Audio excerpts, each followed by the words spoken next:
জীবন থেকে নেওয়া এমন তিনটি বাস্তবতাকে তোমরা তোমাদের জীবনে মেমোরিতে ভালো করে লিখে নাও, এনগ্রেভ করো, খোদাই করে লিখে নেবে, এটা যেন মেমোরি থেকে ছুটে না যায়। তিনটি বাস্তবতা জীবন আমাদেরকে শিক্ষা দেয়, আর এই কথা বলেছেন আলী ইবনে আবি তালিব রাদিয়াল্লাহু তাআলা। আপনি দুনিয়া কামাই করার জন্য সবকিছু ছেড়ে দেন, অথচ আপনার দরকার আজকের দিনটা, এই যে ফার্স্ট আনফার্স্ট নিঃশ্বাস নিছেন, ফেলবেন আবার নেবেন, কোনো গ্যারান্টি নেই। যা কিছু কামাই করছেন সব কিছু ইউ আর লিভিং, আপনি সব রেখে যাচ্ছেন কাদের জন্য? উত্তরসূরির জন্য। এই পৃথিবী ছেড়ে বিদায় নিতেই হবে, এটা হলো প্রথম বাস্তবতা। লা বুদ্দা আন তাস্তাকিররা ফি যিহনিক। তোমার দায়িত্ব হলো এই বাস্তবতাটাকে তোমার জেহেনে ভালো করে লিখে নাও, এটা যেন মুছে না যায়। পৃথিবীতে কেউ আদম থেকে শুরু করে এই পর্যন্ত কেউ বেঁচে থাকে নাই। আজ ডিসেম্বরের 26 তারিখ, দেখতে দেখতে প্রায় আরো একটি বছর শেষ হয়ে গেল। মহান আল্লাহ তাআলা আমাদেরকে আরো একটি বছর হায়াত বাড়িয়ে দিয়েছেন। এই জন্য আমাদের সবার কায়মন বাক্যে মহান রবের দরবারে সিজদাতুশ শুকুর আদায় করা উচিত যে আল্লাহ সুবহানাহু ওয়া তাআলা আমাদেরকে আরো একটি বছরের হায়াত বাড়িয়ে দিয়েছেন, আমাদেরকে তাকে ডাকার এবং তার কথাগুলি শোনা, তার পায়ে সিজদা করার সুযোগ দিয়েছেন। এই জন্য মনের গহীন থেকে আবেগ ভালোবাসা উজাড় করে দিয়ে আমরা আরো একবার বলি আলহামদুলিল্লাহ। এই আরো একটি বছর আমাদের জীবন থেকে বিদায় নিল। আমাদের যে বরাদ্দকৃত হায়াত নিয়ে আমরা এই পৃথিবীতে এসেছিলাম, সেই বরাদ্দ থেকে আরো একটি বছর আমাদের কাছ থেকে বিদায় নিয়েছে। এই যাপিত জীবন আমাদেরকে কি শিক্ষা দেয়? ইমাম আলী ইবনে আবি তালিব রাদিয়াল্লাহু তাআলা আনহু তিনি বললেন, সালাসু হাকাইক লা বুদ্দা আন তাস্তাকিররা ফি যিহনিক। জীবন থেকে নেওয়া তিনটি বাস্তবতা ও দুনিয়ার মানুষেরা তোমরা তোমাদের জেহেনে ভালো করে গেঁথে নাও। এই জীবন থেকে উপলব্ধ, জীবন থেকে নিংড়ানো এমন তিনটি বাস্তবতাকে তোমরা তোমাদের জীবনে মেমোরিতে ভালো করে লিখে নাও, এনগ্রেভ করো, খোদাই করে লিখে নেবে, এটা যেন মেমোরি থেকে ছুটে না যায়। তিনটি বাস্তবতা জীবন আমাদেরকে শিক্ষা দেয়, আর এই কথা বলেছেন আলী ইবনে আবি তালিব রাদিয়াল্লাহু তাআলা, যাকে বলা হয় নবীর জ্ঞানের শহরে ঢোকার তোরণ। এর মধ্যে প্রথমটি হলো লা নাজাতা মিনাল মাউত। একটি বছর গিয়েছে, এই বছরের মধ্যে কত মানুষ গুজারি গেছেন, কত মৃত্যুর সংবাদ আমরা শুনেছি, কতকের শুনি নাই। কতকের মৃত্যুর জানাজায় আমরা উপস্থিত হয়েছি, কতকের পারি নাই। কত পরিচিত মুখ আজকে অজানা, অদেখা। ওই পরিচিত মুখগুলি সোজা হয়ে সাদা কাপড়ে আবৃত হয়ে মাটির নিচে শুয়ে আছে। আলী ইবনে আবি তালিব রাদিয়াল্লাহু তাআলা আনহু বললেন, এটাই হলো প্রথম বাস্তবতা। You have to die, you have to live this earth. এই পৃথিবী ছেড়ে বিদায় নিতেই হবে, এটা হলো প্রথম বাস্তবতা। লা বুদ্দা আন তাস্তাকিররা ফি যিহনিক। তোমার দায়িত্ব হলো এই বাস্তবতাটাকে তোমার জেহেনে ভালো করে লিখে নাও, এটা যেন মুছে না যায়। পৃথিবীতে কেউ আদম থেকে শুরু করে এই পর্যন্ত কেউ বেঁচে থাকে নাই। কুল্লু মান আলাইহা ফান। এই ডিক্লারেশন কার?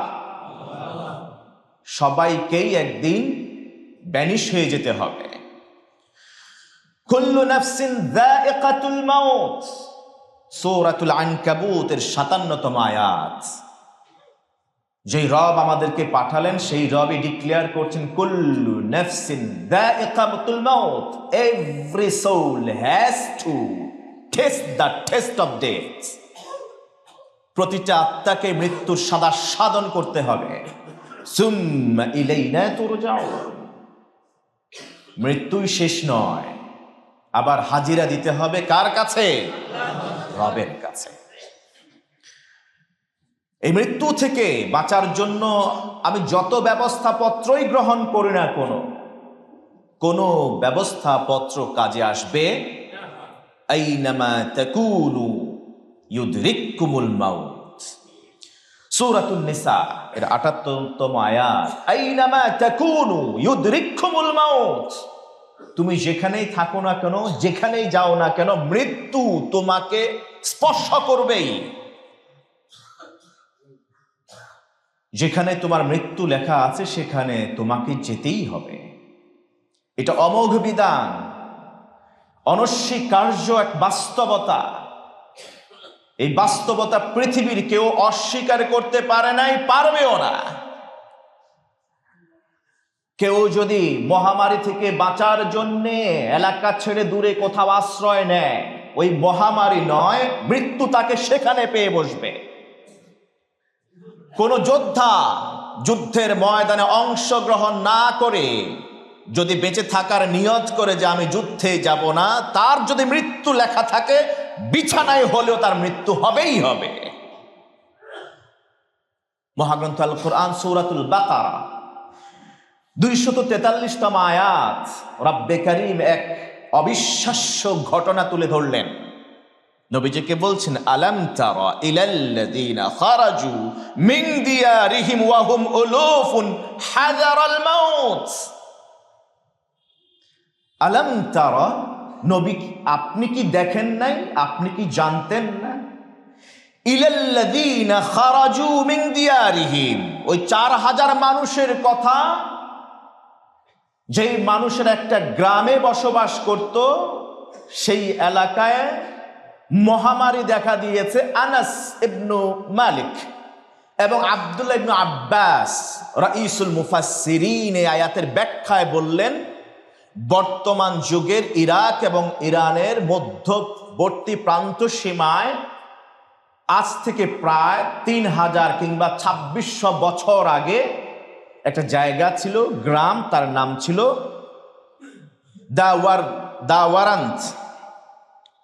দাওয়ারদান।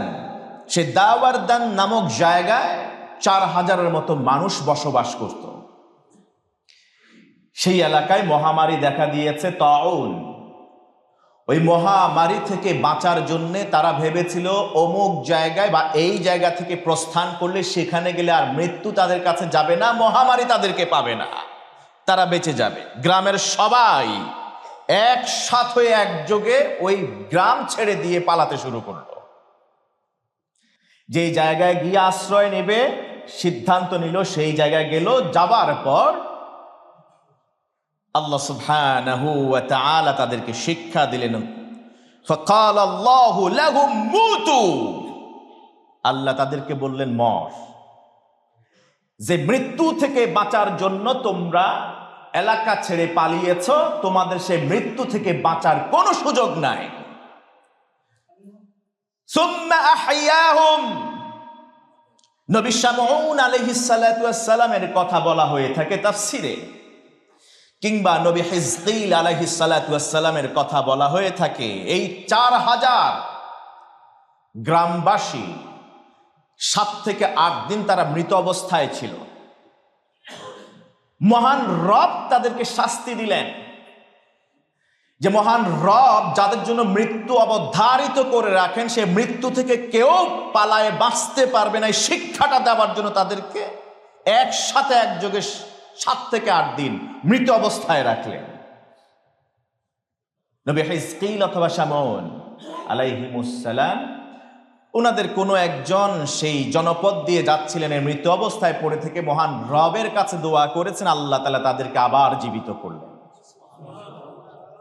মহাগ্রন্থ আল কোরআন সূরাতুল বাকারা ২৪৩তম আয়াত। তাফসিরে কুরতুবিতে আপনারা পাবেন, বিভিন্ন তাফসির গ্রন্থেই এই বিষয়ে বলা হয়েছে। আমি তাফসিরে কুরতুবি থেকে কোট করলাম। রইসুল মুফাসসিরিন ব্যাখ্যা করলেন, আরো অনেক মুফাসসির তারা বললেন যে না, তারা কোন মহামারী থেকে বাঁচার জন্য নয়, তাদেরকে রব বলেছেন কাতিলু ফি সাবিলিল্লাহ, তোমরা আল্লাহর রাস্তায় জিহাদ করো, আল্লাহর দ্বীনকে এই জমিনে প্রতিষ্ঠিত করবার জন্য। তারা মনে করলে এত অসংখ্য অগণিত সংখ্যায় এত আধিক্য কাফের মুশরিককে কিভাবে মোকাবেলা করবো, আমরা মাত্র একটা ছোট্ট জনপদবাসী, যদি আমরা যুদ্ধে লিপ্ত হই তাহলে তো শুরুতেই আমাদেরকে কচুকাটা করা হবে, আমরা মরে যাব, আমরা যুদ্ধে যাব না, বেঁচে থাকব, অতএব এই জায়গা থেকে আমরা সরে যাই। তাই বাঁচার খায়েশে যুদ্ধে ঝাঁপিয়ে না পড়ে মহান রবের আদেশ অমান্য করার কারণে আল্লাহ তাআলা তাদেরকে বললেন, তোমরা যে মৃত্যু থেকে বাঁচার জন্য দৌড়ে পালাচ্ছ, মুতু, yes, it's my commandment, you have to die when and wherever I wish, আমি যেখানে যখন চাইব সেখানে তোমাকে তখনই মৃত্যুবরণ করতে হবে, বাঁচার কোনো সুযোগ নাই। এটা হলো প্রথম বাস্তবতা যে মাথায় মেমোরিতে লিখে রাখতে হবে। মহান রব বললেন সূরাতুল জুমুআ এর ৮ নম্বর আয়াতে, কুল ইন্নাল মাউতাল্লাযী তাফিররুনা মিনহু ফাইন্নাহু মুলাকিকুম, নবী হে আপনি মানুষদেরকে জানিয়ে দিন, ইন্নাল মাউত, নিঃসন্দেহে মৃত্যু, আল্লাযী তাফিররুনা মিনহু, যে মৃত্যু থেকে বাঁচার জন্য তোমরা দৌড়ে পালাচ্ছ, ভেগে যাচ্ছ, ফাইন্নাহু মুলাকিকুম, কোথায় যাবা, যাবার কোনো জায়গা নাই, যত জায়গায় যাবে ওয়াসিআ কুরসিয়্যুহুস সামাওয়াতি ওয়াল আরদ, ওয়াসিআ কুরসিয়্যুহুস সামাওয়াতি ওয়াল আরদ, মহান রবের বেষ্টনীর মধ্যে সবকিছুই আছে। সুবহানাল্লাহ, এমন কোন জায়গা স্পেস আপনি পাবেন না যেখানে মহান রবের রাজত্ব নাই, কর্তৃত্ব কিংবা ক্ষমতা নাই, মহান রবের নির্দেশনা কিংবা হুকুম সেখানে চলে না। এমন কোন জায়গা আপনি এই সোলার সিস্টেমের মধ্যে আপনি পাবেন না। অতএব কোথায় পালাবেন, ফাইন্নাহু মুলাকিকুম, মৃত্যু সাক্ষাৎ করবেই করবে। সুম্মা তুরাদ্দুনা ইলা আলিমিল গায়বি ওয়াশ শাহাদাহ, গরু ছাগল হাঁস মুরগির মতো পশু পাখির মতো যদি মৃত্যুটাই শেষ হয়ে যেত তাহলে তো বেঁচেই যেতাম, কিন্তু এটাই শেষ নয়। This is the first and beginning of the next journey, you have started a new and eternal journey forever, forever, that journey has no end line. এমন একটা যাত্রাপথে আপনি মৃত্যুর মধ্য দিয়ে শুরু করলেন, ওই যাত্রার কোনো শেষ নাই, ওই যাত্রার কোনো এন্ড লাইন নাই, ওই যাত্রার কোনো মৃত্যু নাই। গরু ছাগল হাঁস মুরগি হাসরের ময়দানে তাদের হিসাব নিকাশ যা হবে চুকানোর পরে সব মাটি হয়ে যাবে। কাফেররা সেটা দেখে দেখে বলবে, ইয়া লাইতানি কুনতু তুরাবা। তাকায় দেখবে একটা গরু শিং দিয়ে আর একটা গরুকে আঘাত দিয়েছে।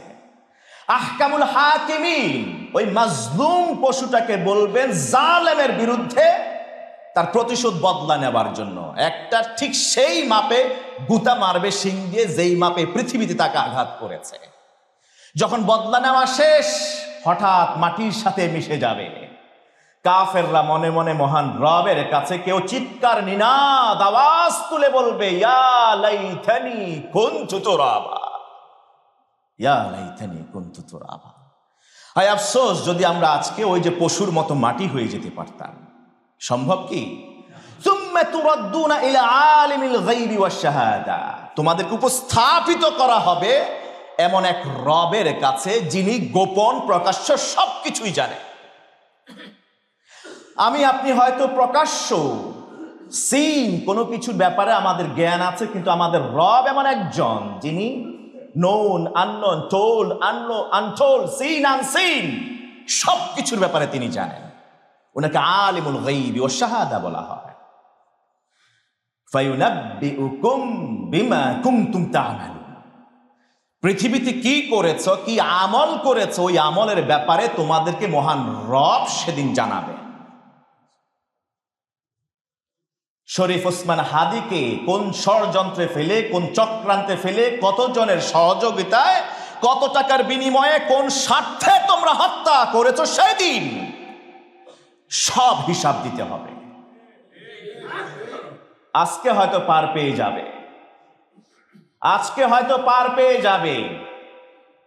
আজকে তোমাদের বিচার ফয়সালা তোমরা করছো। বিজয় দিবসে যখন একটা প্রতীকী পিস্তল নিয়ে কোনো একজন মাদ্রাসার ছাত্র ওই পিস্তলটা তুলে ধরে তখন তাকে গ্রেফতার করা হয়, আজও সে বন্দি দশা থেকে মুক্তি হয় নাই। অথচ এত এত হত্যাযজ্ঞ হচ্ছে এই বাংলাদেশে, ওই হত্যার কোনো বিচার এখনো বাংলাদেশের মানুষ দেখে নাই। সাগর রুনির হত্যার বিচার আজ পর্যন্ত হয় নাই। আমাদের শহীদ শরীফ ওসমান বিন হাদি রাহেমাহুল্লাহর বিচার এখনো পর্যন্ত হয় নাই। সেই দিন সব হিসাব একজনের কাছে চুকাতে হবে। তিনি কে? আল্লাহ। আহকামুল হাকিমিন আলাইসাল্লাহু বিআহকামিল হাকিমিন। শ্রেষ্ঠ বিচারক হবে, শ্রেষ্ঠ বিচারক হিসেবে মহান রব কি যথেষ্ট নন? বালা ওয়া রাব্বি, আল্লাহর শপথ, হ্যাঁ এটাই যথেষ্ট। ফায়ুনাব্বিউকুম বিমা কুনতুম তা'মালুন। এই পৃথিবীতে কে কি করেছে, যেহেতু আলিমুল গায়বি ওয়াশ শাহাদা, গোপন প্রকাশের সব কিছুর জানতা মহান রব। শুধু কি জানতা, লাতীফুন খাবীর, তিনি সূক্ষ্ম থেকে সূক্ষ্ম বিষয় পর্যন্ত তিনি হিসাব কষে রাখেন। সেদিন সবকিছু জানায় দিন, সবার সামনে জানাবেন। যত লুকোচুরি আপনি করেন না কেন, যত ষড়যন্ত্র করেন না কেন, যত কালোকে ধলো ধলোকে কালো করেন, সেদিন সব দিবালোকের মতো স্পষ্ট হয়ে যাবে। এই পৃথিবীতেই ঝামেলা চুকিয়ে নিন, মহান রবের দরবারে হিসাব দিতে দাঁড়ানোর আগেই পৃথিবীতে সব ঝামেলা চুকিয়ে নেন। নচেত সেই দিন সবাই আপনাকে ধরবে, ওই দিন বাঁচার পার পাওয়ার কোনো পথ থাকবে না। হায়াত থাকতে হয়তো বা সুযোগ থাকতে পারে, পরিবার যদি ক্ষমা করে দেয়, পরিবার যদি হক ছেড়ে দেয়, তাহলে হয়তো বা বেঁচে গেলেন, কিন্তু পরকালে ছাড়বে না, কেউ ছাড়বে না। আলী ইবনে আবি তালিব রাদিয়াল্লাহু তাআলা আনহু বললেন, সালাসু হাকায়েক, তিনটি কঠিন বাস্তবতা, লা বুদ্দান তাস্তাকিররা ফি যিহনিক। ও দুনিয়ার মানুষ, তোমার উচিত তোমার জেহেনে এটাকে ভালো করে লিখে নেওয়া। এর মধ্যে একটা হলো লা নাজাতা মিনাল মাউত, তোমাকে মরতেই হবে, মরা ছাড়া কোনো উপায় নাই, কোনো গতি নাই, কোনো পথ নাই, মৃত্যু অবশ্যম্ভাবী। এই পৃথিবীতে আমরা আসছি, হাসান আল বসরি রাহিমাহুল্লাহ তিনি বললেন, ইয়া ইবনা আদম আনতা, ইয়া ইবনা আদম ইন্নামা আনতা আইয়াম। ওই দুনিয়ার মানুষেরা, তোমরা তো দুনিয়ার কয়েকটা গোনা যায় এমন দিনের সমষ্টি ছাড়া আর কিছু না। এই পৃথিবীতে তোমরা থাকবে মেয়ার কয়েকটা দিন। কুল্লামা যাহাবা ইয়াউমুন যাহাবা বা'দুক, যে নিছক কয়টা দিনের জন্য তুমি বসবাস করতে পৃথিবীতে এসছো মুসাফির হিসেবে, একটা দিন যাবে, 24 ঘন্টা যাবে, তোমার ওই বরাদ্দকৃত হায়াত থেকে, ওই দিনগুলি থেকে একটি দিন বিদায় নেবে। মনীষীরা বললেন, আদ-দুনিয়া সালাসাতু আইয়াম, দুনিয়া 3টা দিনের মাত্র। এই দুনিয়ায় মানুষের অবস্থান মাত্র 3টা দিন, আল আমসু ওয়াল ইয়াউম ওয়াল গাদ, গতকাল, আজ আর আগামীকাল। 3টা দিন দুনিয়ায় মানুষের হায়াত বা আয়ু। আল আমস গতকাল, ইশনাহু ওয়া লা ইয়াউদ, যে দিনটা আমরা যাপন করে ফেলেছি, যাপিত হয়ে গেছে, তার জীবনে কোনো দিন ফিরে আসবে না। মা মাদা মাদা, ফাস্ট ইজ পাস, যা গেছে গেছে, এটার জীবনে ফিরে আসবে না। ওয়াল ইয়াউম, আর আজকের দিন, ওয়াল্লাহি লা ইয়াদুম, আল্লাহর কসম এই আজকের দিনটা চিরস্থায়ী হবে না। এটার জন্য আল্লাহ তাআলা সীমা রেখা এঁকে দিয়েছেন। ইন্না ইদ্দাতাশ শুহুরি ইনদাল্লাহি 12 শাহরান ফি কিতাবিল্লাহ ইয়াউমা খালাকাস সামাওয়াতি ওয়াল আরদ। আসমান জমিন সৃষ্টির দিন থেকে আল্লাহ তাআলা দিন কত ঘন্টার হবে, রাত কত ঘন্টার হবে, 25শে ডিসেম্বর এটা বড় দিন হবে নাকি ছোট দিন হবে, পরিসর কত লম্বা হবে, কত নাতিদীর্ঘ হবে, এটা মান রবের কিতাবে আগে থেকেই লেখা। আল ইয়াউম লা ইয়াদুম, আজকের এই দিন আপনি লম্বা করে হাসরের ময়দানে একদিনের মতো 50,000 বছরের মতো আপনি করতে পারবেন না। ওয়াল গাদ, আগামীকালের যে দিবসটার জন্য আপনি মুখিয়ে আছেন, অপেক্ষারত, সবকিছু আগামীকাল করবেন। আজ কেউ করলেন না, গতকালও করলেন না, আপনি আগামীকাল করার জন্য রেখে দিলেন।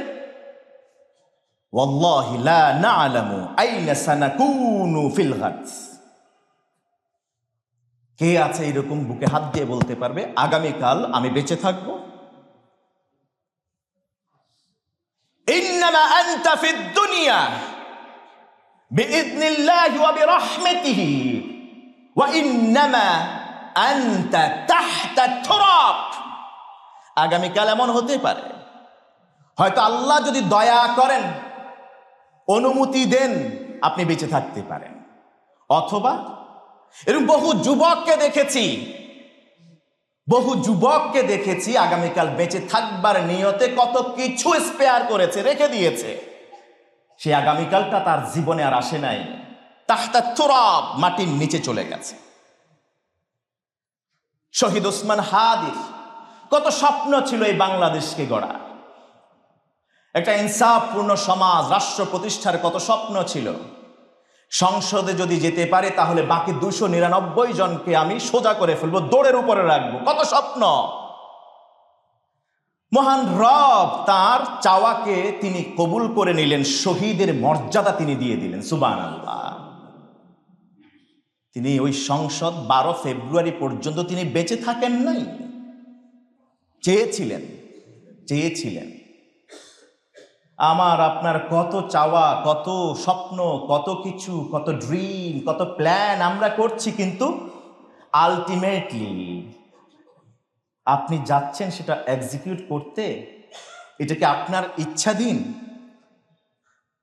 অতএব গতকাল চলে গেছে, আগামীকাল এটা নিশ্চয়তা নেই। তার মানে আজকে এখন আপনি যে পরের সেকেন্ডে নিঃশ্বাসটা নেবেন এর কোনো গ্যারান্টি আছে? যদি গ্যারান্টি থাকতো তাহলে শহীদ ওসমান হাদি সেটাই করতে পারতেন। জুমার সালাত পড়ে রিকশায় উঠছেন, তিনি কি আদৌ জানতেন যে সামনে তার জন্য আততায়ী অপেক্ষা করছে, মালাকুল মৌত অপেক্ষা করছে? কোনো গ্যারান্টি নাই।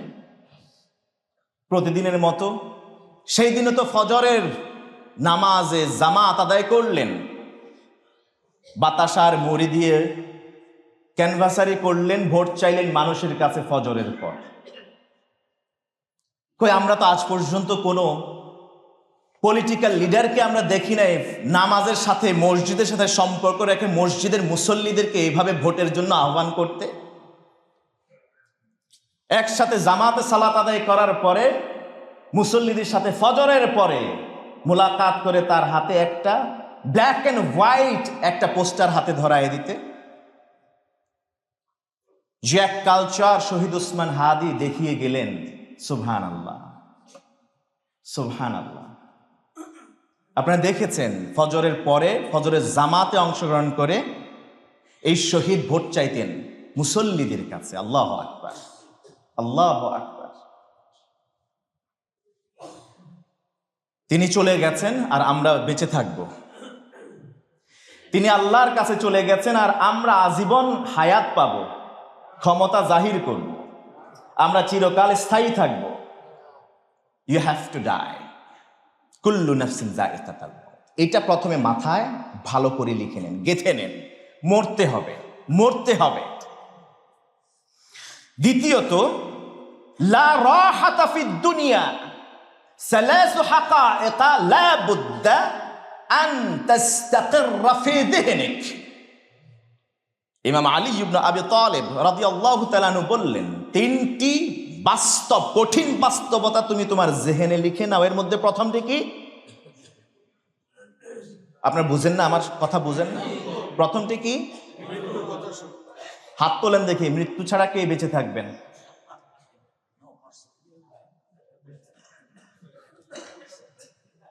মাশাআল্লাহ,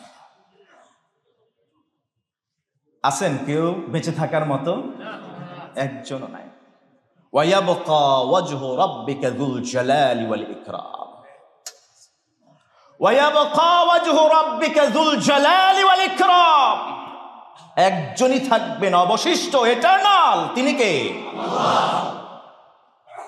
বাকি আর কেউ না। নবীজির ইন্তিকালের সংবাদ শুনে খলিফা ওমর তরবারে খুললেন, না, মুহাম্মদ সাল্লাল্লাহু আলাইহি ওয়াসাল্লাম তিনি মৃত্যুবরণ করতে পারেন। তিনি মূসার মতো গিয়েছেন মহান রবের দিদারে। তিনি মূসা যেভাবে 30 দিনের কথা বলে 40 দিন পরে ঠিকই ফিরে আসছেন, রাহমাতুল আলামিন সেভাবে তিনি ফিরে আসবেন। যদি কেউ বলে মুহাম্মদ সাল্লাল্লাহু আলাইহি ওয়াসাল্লাম মারা গেছেন, ইন্তেকাল করেছেন, আমি তার ধর থেকে গর্দান আলাদা করে দেব। মহান রব কোরআনের আয়াত নাজিল করলেন, ওয়ামা মুহাম্মাদুন ইল্লা রাসূল, সুবহানাল্লাহ, কদ খালাত মিন ক্বাবলিহির রাসূল। ওমর তুমি কি বলো, মুহাম্মদ রব নন। এই জন্য আবু বকর সিদ্দিক বললেন, মান কানা ইয়াবুদু মুহাম্মাদান ফাইন্না মুহাম্মাদান ক্বাদ মাত। কেউ যদি মুহাম্মাদের গোলাম হয়, সেজন্য ভালো করে জেনে নেয় মুহাম্মদ আল্লাহ নন, তিনি খালেক নন, তিনি মাখলুক, আল্লাহর সৃষ্টি। ক্বাদ মাত, তিনি মারা গেছেন, ইন্তেকাল করেছেন। কারণ মহান রব বলেন, ওয়ামা মুহাম্মাদুন ইল্লা রাসূল, মুহাম্মদ মেয়ার একজন রাসূল আর কিছু নন, যে তিনি সারা জীবন থাকবেন। কাদ খালাত মিন ক্বাবলিহির রাসূল, তার পূর্বেও তো এরকম বহু রাসূলকে আমি পাঠিয়েছি, সবাই গত হয়ে গেছে। সেম জিনিস will be repeated in respect of Muhammad. Muhammad সাল্লাল্লাহু আলাইহি ওয়াসাল্লামের ব্যাপারে সেম থিং ঘটবে, যেমনটা ঘটেছিল পূর্বে গত হওয়া সব রাসূলের ব্যাপারে। সুবহানাল্লাহ। তিনি কি জীবিত আছেন? রাসূলুল্লাহ পৃথিবীতে, আল্লাহ তাকে নিয়ে গিয়েছেন। অতএব এই পৃথিবীতে কেউ সারা জীবন থাকবার জন্য আসেন, এটা প্রথম মাথায় গেঁথে নিতে হবে। দ্বিতীয়ত, আপনি তাহলে সময় পেলেন এই পৃথিবীতে কিছু সময়ের, আজকের দিনটা, আগামীকালের হায়াতও আপনার জন্য বরাদ্দ কিনা আপনি জানেন না, তার মানে আজকের দিনটা আপনি পেলেন। এবার দ্বিতীয় জিনিস আপনার মাথায় গেঁথে নেন, লা রাহাতা ফিদ দিন, লা রাহাতা ফিদ দুনিয়া, লা রাহাতা ফিদ দুনিয়া। এই দুনিয়া আরাম আয়েশের জায়গা না। এই দুনিয়ায় আপনি আয়েশি জিন্দেগি যাপন করবার জন্য আসেন নাই। কুন ফিদ দুনিয়া কাআন্নাকা গরীবুন আও আবিরু সাবিল। রাসূলুল্লাহ সাল্লাল্লাহু আলাইহি ওয়াসাল্লাম বললেন, দুনিয়ায় তুমি চলবা, কারণ দুনিয়ার অল্প একটু সময় নিয়ে তুমি আসছো, এই সময়টায় তুমি গরিবী হালাতে চলো। তুমি একজন মুসাফিরের ভূমিকায় অবতীর্ণ হও। জানো কি, আলটিমেট ডেস্টিনেশন যদি কারো দূরে থাকে, সে ট্রানজিট নেয়। ওই ট্রানজিট কারোর জন্য হয়তো 2 ঘন্টা 3 ঘন্টা, কারো আরো কম। ডেস্টিনেশন যদি খুব কাছে হয়, কারো কোনো ট্রানজিটই নাই। এই জন্য অকাল মৃত্যু, অপমৃত্যু, অল্প বয়সের মৃত্যু বললে কোনো মৃত্যু ইসলামে নাই। এটাকে ইসলাম সমর্থন করে না। আপনি আমি রুহের জগৎ থেকে ট্রাভেল করা শুরু করেছি, ডেস্টিনেশন হলো ultimately to enter into heaven, paradise, জান্নাতে যাওয়া হলো আলটিমেট ডেস্টিনেশন। ওই জার্নি রুহের জগৎ থেকে শুরু হয়েছে। এই জার্নি কারো জন্য বিলম্বিত হবে, কারো জন্য খুব সংক্ষিপ্ত সফর হবে। আপনি মুসাফির অবস্থায় বের হয়েছেন, আমি তো বাসা থেকে আজকে এসছি, আমি পথে কোথাও ট্রানজিট নেই, কারণ ওখান থেকে এখানে অল্প একটু জায়গা। যদি আপনি সৌদি আরবে যান তাহলে হয়তো ভাই 6 ঘন্টার জায়গা আপনাকে মাঝখানে কোনো একটা দেশে ল্যান্ড করতে হতে পারে, ট্রানজিটে কিছু 5 ঘন্টা 6 ঘন্টা আরো বেশি মে রিকোয়ার। জাস্ট আপনি মুসাফির। যদিও এই দুনিয়াতে আল্লাহ তাআলা সবকিছুর ব্যবস্থা রেখেছেন। নবীজি সাল্লাল্লাহু আলাইহি ওয়াসাল্লাম বললেন, হাদিস সহিহ মুসলিমের, ইন্নাদ দুনিয়া হুলওয়াতুন খাদিরা, দুনিয়াটাকে আল্লাহ তাআলা একবার চকচকা করেছেন, মিষ্টান্ন করেছেন, দুনিয়াকে এভারগ্রিন করে রেখেছেন, যেন দেখলেই ভালো লাগে আর দেখলেই নিতে ইচ্ছে করে, মিষ্টির মতো ক্রেভিংস জেগে উঠে। দুনিয়াটাকে ওভাবেই সাজানো হয়েছে। দুনিয়াটাকে পানির সাথে তুলনা দেওয়া হয়েছে। আপনার ঘরে টিউবওয়েল কিংবা ওয়াটার ফিল্টারের মধ্যে প্রচুর পর্যাপ্ত পরিমাণে পানি আছে। এই পানির পুরোটাই বিশুদ্ধ আপনি জানেন। আপনি প্রচন্ড তৃষ্ণার্ত পিপাসার্থ, আপনি কি পুরো ফিল্টারের সব পানি একবারেই পান করে ফেলেন? তাতাকাদ্দারু বিকাদ্রিল হাজা, আপনার যতটুকু দরকার ততটুকু পরিমাণ আপনি নেন। তৃষ্ণা মেটে গেছে, দ্যাটস ইট। ওই পানির ফিল্টারে পিউরিফাইড, সে বাকি অবশিষ্ট পানি সেখানেই রয়ে গেছে, আপনি সেটার দিকে তাকানো না যতক্ষণ না আবার পানির তৃষ্ণা না দেখে। লাইকওয়াইজ দুনিয়াটাকে আল্লাহ তাআলা হুলওয়াতুন খাদিরা, এটাকে মিষ্টির মতো করে, আকর্ষণীয়, লোভনীয় করে, সবুজ এবার গ্রিন করে আল্লাহ তাআলা সাজিয়েছেন। পুরোটাই আপনি চাইলে কনজিউম করতে পারেন, কিন্তু আপনি দুনিয়া থেকে কতটুকু নেবেন? কাফের হলে ওয়াতামাত্তাউ কালিলান সুম্মা নাদুররুহু ইলা আযাবিন আলীম, কাফের হলে পুরো দুনিয়াটাই খেতে চাইবে। কাফের হলে তার একটা ভূমিতে হয় না, আর একটা ভূমি চায়।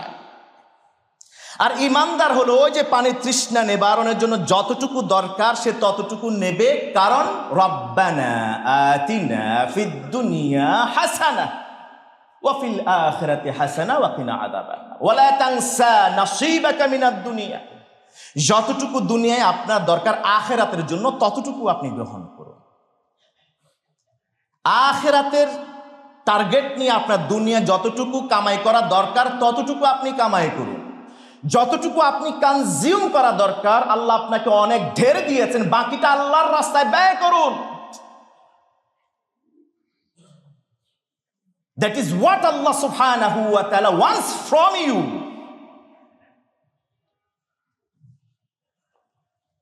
মানুষ এই পৃথিবীতে আরামায়েশ করতে আসে নাই। মহান রব যিনি আমাদেরকে বানিয়েছেন তিনিই বলেন, লাকাদ খালাকনাল ইনসানা ফি কাবাদ। সূরাতুল বালাদ এর 4th আয়াত, লাকাদ খালাকনাল ইনসানা ফি কাবাদ। আমি মানুষকে কষ্টের এলিমেন্ট দিয়ে বানিয়েছি, মানুষকে আমি কষ্টের এলিমেন্ট দিয়ে বানিয়েছি। এই কষ্ট কতটুকু করতে পারবে? খুলিকাল ইনসানু দাঈফা, দুর্বল করে বানাইছি, কষ্ট লোড বেশি নিতেও পারবে না। আপনার যতটুকু ক্যাপাসিটি নাই আপনি তার চেয়ে ঢের বেশি নেন, অথচ আল্লাহ তাআলা বলছেন রব্বানা লা তুহাম্মিল আলাইনা মা লা তাকাতা লানা বিহি। রবে দোয়া শিখিয়ে দিলেন, ও দুনিয়ার বান্দারা আমার কাছে প্রার্থনা কর, রব্বানা লা তুহাম্মিল আলাইনা ইসরান কামা হামালতাহু আলাল্লাযিনা মিন ক্বাবলিনা, ওই বোঝা আমাদের উপরে দিয়েন না যেই বোঝা আমাদের পূর্বসূরীদের উপরে দিয়েছেন। ওয়ালা তাহমিল আলাইনা ইসরান কামা হামালতাহু আলাল্লাযিনা মিন ক্বাবলিনা ওয়ালা তুহাম্মিলনা মা লা তাকাতা লানা বি, এমন বোঝা দিয়েন না যে বোঝা গাধার ঘাড়ের উপরে দিয়ে দেওয়া হয়, ও তো কিছুই বুঝে না, গাধা তো গাধাই, যা দেয় লোড নিয়ে চলতে শুরু করে। এমন বোঝা দিয়েন না মা লা তাকাতা লানা বি, যেই বোঝা বহন করার কোনো ক্ষমতা আমাদের নাই। দুনিয়া থেকে আপনি কতটুকু নেবেন? আপনি দুনিয়া কামাই করার জন্য সবকিছু ছেড়ে দেন, অথচ আপনার দরকার আজকের দিনটা, এই যে ফার্স্ট আনফার্স্ট নিঃশ্বাস নিছেন, ফেলবেন আবার নেবেন, কোনো গ্যারান্টি নেই। যা কিছু কামাই করছেন সব কিছু ইউ আর লিভিং, আপনি সব রেখে যাচ্ছেন কাদের জন্যে? উত্তরসূরির জন্যে। মহান রব বলছেন, হ্যাঁ তোমাকে যতটুকু ক্ষমতা শক্তি দিয়েছি আমি, ইয়া আইয়ুহাল ইনসানু ইন্নাকা কাদিহুন ইলা রাব্বিকা কাদহান ফামুলাকি। সূরাতুল ইনশিকাক এর ৬ষ্ঠ আয়াতে আল্লাহ তাআলা বলছেন, ইয়া আইয়ুহাল ইনসান, ও মানুষ, ও আমার মানুষেরা, বান্দারা, ইন্নাকা কাদিহ, তুমি পরিশ্রমী, বড্ড পরিশ্রমী বান্দা, তোমার পরিশ্রম কাজে লাগাও। ইলা রাব্বিকা কাদহান, রবের পর্যন্ত পৌঁছাতে, রবকে পাওয়ার জন্য তোমার শ্রমটাকে কাজে লাগাও। ফামুলাকি, তবেই তো তুমি তোমার রবের সাক্ষাৎ পাবে। সুবহানাল্লাহ। আল্লাহ তাআলা আমাদের যে ক্ষমতা, তাকাত, কুওয়াত, এনার্জি দিয়েলেন, এই এনার্জি দিয়ে রব বলছেন আমি যতটুকু দিয়েছি এটা দিয়ে আমাকে তালাশ করো, আমাকে খোঁজো, আমাকে পাওয়ার চেষ্টা করো। অথচ দুনিয়ার মানুষ দুনিয়াকে তালাশ করছে। গত এক বছর 2025 সাল চলে গেল, এর মধ্যে লুটপাট তো দেশে কম হয় না। এর আগেও 16 বছর লুটপাট হয়েছে কি হয় নাই? ওমা কথা কয় না, হয়েছে কি হয় নাই? এই যে লুটপাট করতেও তো কৌশল করা লাগছে, মেধা খাটানো লাগছে, সময় দেয়া লাগছে, রাত জাগা লাগছে, পরিশ্রম করা লাগছে, দৌড়াদৌড়ি করা লাগছে। এই যে শ্রমগুলি করলো, রব বললেন আমাকে পাওয়ার জন্য তোমাকে যে বিন্দু মাত্র আমি সামান্য ক্ষমতা শক্তি দিয়েছে ওইটা ব্যয় করো। আর বান্দা করতেছে কি? দুনিয়া। এই জন্য নবীজি সাল্লাল্লাহু আলাইহি ওয়াসাল্লাম তিনি বললেন, দুনিয়ার মানুষেরা ভাবছে দুনিয়াকে কামাই করে আয়েশি জিন্দেগি যাপন করবে। আল্লাহুম্মা লা আইশা ইল্লা আইশুল আখিরা। সহিহ বুখারী মুসলিমের হাদিস। মহান রবের কাছে হার হামেশা আরজি করতেন, আল্লাহুম্মা লা আইশ, আল্লাহ দুনিয়ায় কোনো আরামের জায়গা না, আমি দুনিয়ার কোনো আরাম চাই না, ইল্লা আইশুল আখিরা, আয়েশি জিন্দেগি চাইবো কোথায়? দুনিয়াতে। ইমানদাররা দুনিয়াটাকে জেলখানা মনে করবে, আর কাফেররা দুনিয়াটাকে জান্নাত মনে করবে। আর দুনিয়া সিজনুল মুমিন ওয়া জান্নাতুল কাফির। সহিহ মুসলিম, তিরমিজি, মুসনাদে আহমদে হাদিস। আর দুনিয়া সিজনুল মুমিন। কোন কয়েদির জেলখানায় ভাল লাগে না। এই যে এই সপ্তাহতেও দেখলাম আমরা, গেল সপ্তাহে একজন আলেম, তার বেল হয়েছে, বের হবে, তাকে আবার জেলখানা থেকে নতুন মামলা দিয়ে আবার গ্রেফতার করে ভিতরে ঢুকাইয়া দিছে। একদিন পরে তার ভিডিও দেখা গেছে, চোখের ভিতরে এমন আঘাত করছে চোখ ফুলে গেছে।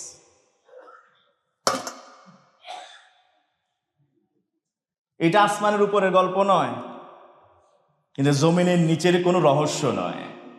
এটা আপনার চোখের সামনে ঘটা, সামাজিক যোগাযোগ মাধ্যমে ভাইরাল হওয়া ইস্যু থেকে আমি তুলে ধরছি। ওই আলেম চান না জেলখানায় একটা সেকেন্ড থাকতে। আয়না ঘরে যারা ছিলেন তাদেরকে জিজ্ঞেস করুন, প্রতিটা মুহূর্তে তারা মৃত্যুর প্রহর গুনেছে। ওই জেলখানায় তারা থাকতে চায় নাই, শুধু আলো দেখতে চেয়েছে পৃথিবী। কখন আজান দেয় মুয়াজ্জিন সেটা শুনতে চেয়েছিলেন। ঠিক এই দুনিয়ায় যারা সারা জীবন বাঁচতে চায় তারা প্রকারান্তরে কাফের মুশরিক, আর যারা ইমানদার আল্লাহকে ভালোবাসেন দুনিয়াটা তাদের কাছে ওই জেলখানা আয়না ঘরের মতো মনে হবে।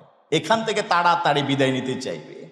এই জন্য শরীফ ওসমান হাদিরা, আবরাররা, আবু সাইদেরা, মুগ্ধরা, শরীফ ওসমান হাদিরা এরা এই পৃথিবীতে থাকার জন্য আসেন নাই। ওরা যে সময়টি পেয়েছেন, ওই যে একটা দিনের কিছু সময়, ওই সময়টাকে কাজে লাগিয়েছেন, রবের কাছে হাজিরা দিয়েছেন। সুবহানাল্লাহ। আমার সময় শেষ। আলী ইবনে আবি তালেব রাদিয়াল্লাহু তাআলা আনহু 3টি পরামর্শ দিলেন আমাদের এই যে জীবন থেকে নেওয়া। একটা বছর আমরা কাটিয়ে ফেলেছি, এই বছরটা থেকে আমাদের আসলে অর্জন কি, আমরা কি শিক্ষা নিলাম? আমরা নিলাম যে আসলে গত বছরের আজকের এই মুহূর্ত পর্যন্ত অনেক মানুষ এই পৃথিবীতে বিদায় নিয়েছেন। পৃথিবীর কোনো ক্ষমতাশীল, কোনো প্রভাবশালী, কোনো প্রতিপত্তিওয়ালা, কোনো খুঁটি, কোনো জোর, কোনো শক্তি এক আল্লাহ ছাড়া আর কেউই পৃথিবীতে বেঁচে থাকতে পারবে না। This is the universal and mystery truth. এটাই বিস্ময়কর এক সত্য, কঠিন বাস্তবতা। এটা আগে মাথায় নিতে হবে। অতএব যখন এটা আপনি মাথায় নেবেন, আপনি কি করবেন? আজকে থেকেই, আগামীকালের জন্য নয়, এখন থেকেই আপনি ভালো কাজ শুরু করবেন, মন্দ কাজের রাস্তা যা আছে সব বন্ধ করবেন। এটাই হলো বিগত বছরের আমাদের শিক্ষা। আগামী বছরের আমাদের টার্গেট, যত কল্যাণকর কাজ, যদি আল্লাহ তাআলা আমাকে আরো একটা দিন হায়াত দেন, একটা মাস হায়াত দেন, একটা বছর হায়াত দেন, দ্যাটস ইট। আমি একটা লিস্ট করব, to do list and not to do list. এই টু ডু লিস্টের তালিকায় সব কল্যাণকর কাজগুলি করব, আর অকল্যাণকর কাজগুলি যদি ইতোপূর্বে চালু করে থাকি সব স্টপ করে দেবো, এখানেই শেষ, সামনে বাড়তে দেব না। কারণ এই অকল্যাণকর কাজের যাত্রা যে আমি করলাম, এটা যতদিন থাকবে আমার ইন্তেকালের পরে, ততদিন পর্যন্ত তার গুনাহ আমার আমলনামায় লেখা হতে থাকবে। সাদাকায়ে জারিয়া আর হলো এটা গুনাহে জারিয়া। সাদাকায়ে জারিয়া ভালো কাজ যেমনি ভাবে শুরু করলে যতদিন থাকবে ততদিন সওয়াব পাবেন। গুনাহে জারিয়াও ঠিক তেমন, গুনাহের রাস্তা খুলে গেলে, যেমন সিনেমা একজন হল বানাইছেন, সার্টিফিকেট নিছেন, এখানে সিনেমার হল যতদিন থাকবে, যে এটার প্রতিষ্ঠাতা, যে ইস্যুয়ার, যে শুরু করেছে, তার আমলনামায় সারা জিন্দেগি যত মানুষ পাপের এই দৃশ্য দেখেছে তার আমলনামায় লেখা হবে। এই জন্য স্টপ করা। দ্বিতীয় বাস্তবতা হলো, এই দুনিয়াতে আরাম আয়েশের জন্য আসি নাই। এখানে সবচেয়ে গুরুত্বপূর্ণ যে কথাগুলি আমরা, আল্লাহ যদি হায়াতে বাঁচায় রাখেন, 2025-এর 2025-কে বাদ দিয়ে 26-এর জায়গায় আগামী সপ্তাহে যদি আল্লাহ বাঁচিয়ে রাখেন, বাকি এই দুনিয়ায় যে আমরা আরাম আয়েশ করতে আসি নাই, প্রকৃত আরাম আয়েশ এর 5টা ধাপ আছে। 5টা ধাপ। অ্যাকচুয়াল রাহা, আরাম আয়েশের 5টা ধাপ। ওই ধাপগুলো নিয়ে আমরা কথা বলবো ইনশাআল্লাহ। এবং সর্বশেষ আরো একটা যে কঠিন বাস্তবতা ইমাম আলী ইবনে আবি তালেব তিনি বললেন, সেটা নিয়ে আমরা কথা বলার চেষ্টা করবো ইনশাআল্লাহ। আল্লাহ তাআলা আমাদের বিগত বছরের সব গুনাহ ক্ষমা করুন, আমাদের মুর্দাদেরকে ক্ষমা করুন, আমাদের জীবিতদেরকে ক্ষমা করুন, আমাদেরকে যারা ছেড়ে চলে গেছেন তাদেরকে আল্লাহ তাআলা মাগফিরাত নসিব করে জান্নাতুল ফেরদাউস নসিব করুন। আমরা যারা বেঁচে আছি, আল্লাহ আমাদের হায়াতে নেক বারাকা দিন। আমাদের হায়াতে আল্লাহ তাআলা এমন বারাকা দিন যে বাকি যতটা সময় পাবো সব সময়টা শুধুমাত্র আপনার সন্তুষ্টি ও কল্যাণ অর্জনের লক্ষ্যে আমরা যেন ব্যয় করতে পারি। আল্লাহ আমাদের তৌফিক দান করুন।